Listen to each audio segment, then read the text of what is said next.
Katie Taylor is set to go down against Amanda, the real deal Serrano. The Puerto Rican boxer is tremendous. Such high level of experience. This is undisputed super lightweight title fight.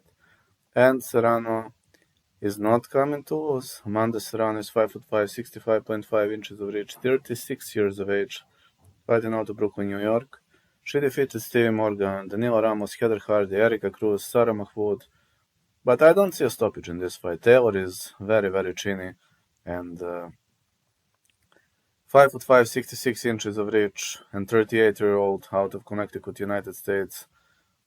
He is also coming for a victory, but this is going to be the clash of two technical boxers. She lost to Chantel Cameron, then bounced back. This fight has been cancelled many times in the past, and I'm pretty confident that this is going to be a long war, and I'm having a feeling that Amanda Serrano is coming to win. So, side call, I have a feeling Serrano gonna win a very razor close decision. But if I must say, what is my prediction? Over 8.5.